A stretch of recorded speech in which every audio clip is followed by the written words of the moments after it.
Hi everyone. Well, I've had my bus repainted, and as you can see, it's the UK summer and it's pouring with rain, and the problem is my windscreen wipers have stopped working. So if I move this one, you see they're linked and they're moving freely. So I don't think the motor, there's something that's broken inside the motor gearbox system, because you shouldn't be able to do that. And you shouldn't be able to turn the motor against the worm gear. So we need to take out the mechanism, or at least get access to it. And seeing as there don't seem to be any videos of this, despite how many buses were sold, looks like I'm going to be the person to make one. So here we go. I've got a few things. I've got my mug of coffee. We're going to remove the glove box, so the first thing I've got to do is get all this stuff out of the glove box. And we've got some tools, and we've got some light on the scene. This thing is one of those mood lights, supposed to make you feel happy in the winter. What they do is chuck out a lot of light in a kind of nice diffuse way. So I've ended up using it in the garage, because we're going to have to illuminate from underneath up here later on. And I've also got a little rechargeable spot lamp. So the first thing, let's empty the glove box. Younger viewers, these are called cassette tapes, and you put them in your cassette player. Underneath here, holding the cardboard glove box in, is a kind of metal strap, and it comes around to the front, and it's held on with a screw that I've got my screwdriver in. I'm filming this blind, so I don't know if you can see it, but there we go. So we'll unscrew that and see if we can get the strap undone. This strap is undone. It was held up against the front of the dash under here by this screw. Alright, there we are. Okay, so with a bit of jiggling, I'm hoping we can get the glove box out. Here it comes. Ooh. The glove box has fallen out, and the strap at the top just hooks onto something there with a little, see? So we can take that out. Of course, that's going to be a lot harder to put back. We'll worry about that later. According to some articles I've seen online, the next thing you've got to do is get this plastic ducting piece out, because you can see the windscreen wiper mechanism runs across behind it. You may have to take the other one out as well. Apparently you don't have to remove the radio for access, but it may turn out to make life a bit easier, but we'll see. So first thing then is to get up here and find out how the this just unclips. As it turns out, the tops of this Y-shaped ducting are just pushed up into these holes. There's no actual fixing screws or anything at the top. So basically, with a lot of jiggling around, and I emphasise a lot of jiggling around, it's a pain. You can loosen it off, just wiggle it around. You see that comes off there? I don't know if you can see that there, like that.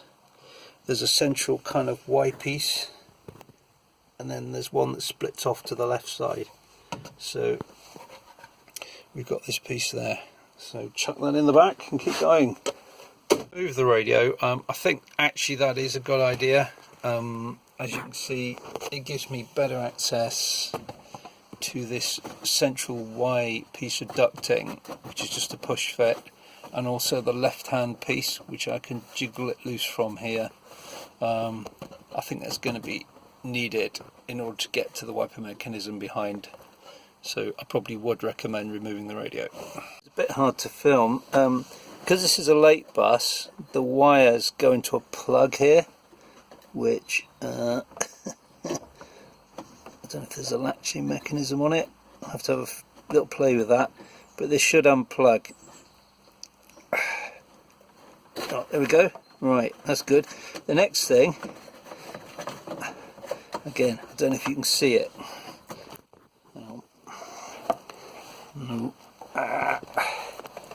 Just under here where I'm wiggling my finger, let's try and get some more light on this. See why nobody bothers to film how to do this, because it's actually quite hard to film.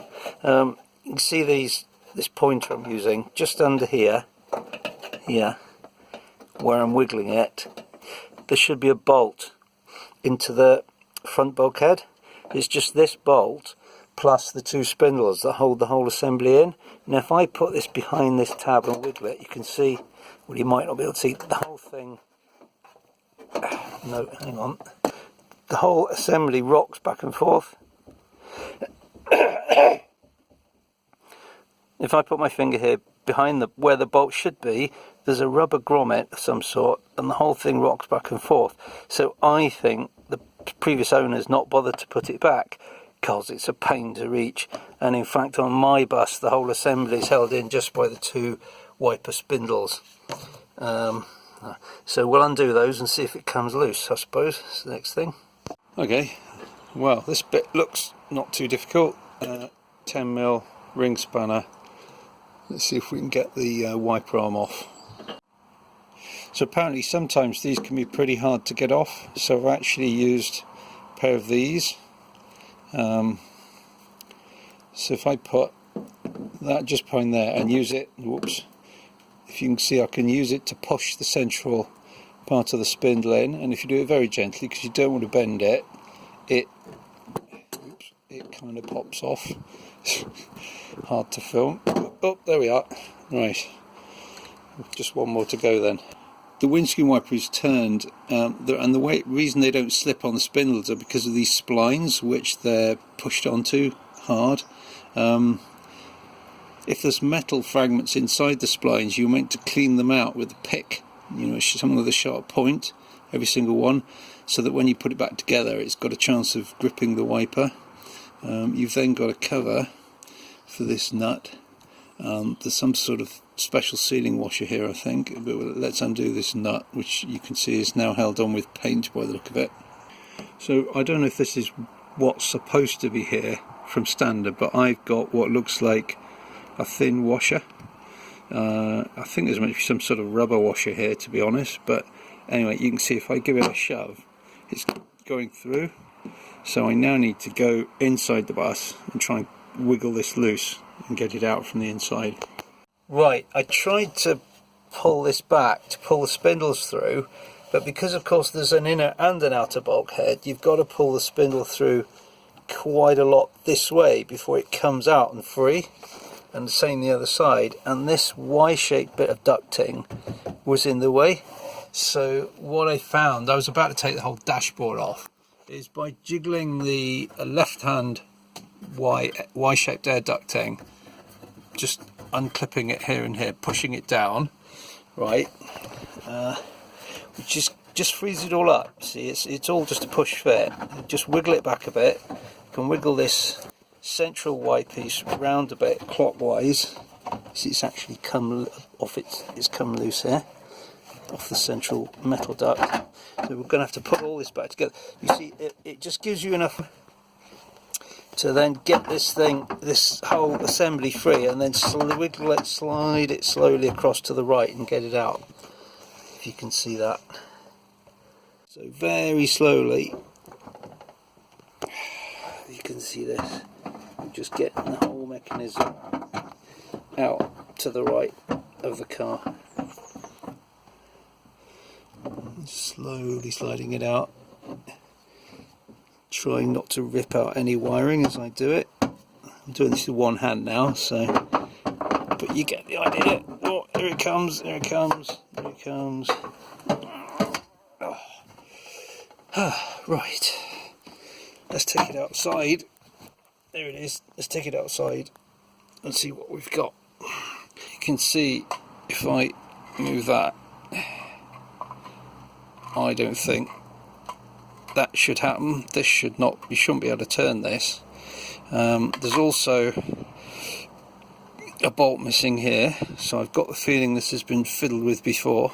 The linkages are okay, they're all greased, in reasonable condition, and yeah, that we need to investigate what's going on inside there.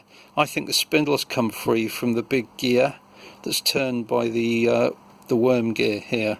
It's a known fault, but we'll check now and see what happens, see what we find. Little bolts are coming undone very easily, which suggests to me that someone's been here before. So you need to carefully lift this off, because there's a paper gasket here which you might want to keep. So you can see this worm gear engages here at the top, attached to the motor, turns this plastic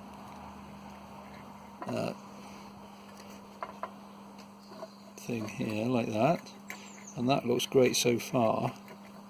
But the problem is, hang on, see, this has come off its shaft completely. Whoop. It's supposed to be bonded on. This is meant to be bonded to that shaft, and if we turn it round, whoops, see, it's all split and cracked. There might be a crack through here, goodness knows. Anyway, there is a kind of ghetto bodge fix for this if you're really desperate, if you're in the desert, for example, where presumably it wouldn't be raining anyway. But you basically get a hacksaw and cut a slot through the end of the shaft, which takes ages because it's hardened steel. You cut a matching slot across here, going out into these side pieces here, and then you get a piece of a hacksaw blade about the width of your thumb at the end there, and you glue it with araldite into the slot, and the ends of the hacksaw blade go into the slots you've cut here and here, and then you put the whole thing back together, glue it, and hope for the best. But it seems to me, because you can get replacement systems for this now, that it's probably better to just go for it and buy a new one or a rebuilt one. So that's what I'm going to do. So my next video will be reassembly, which might include more swearing than the removal one. It's generally easier to get things apart than put them back together again, I find. So that's it for this one anyway.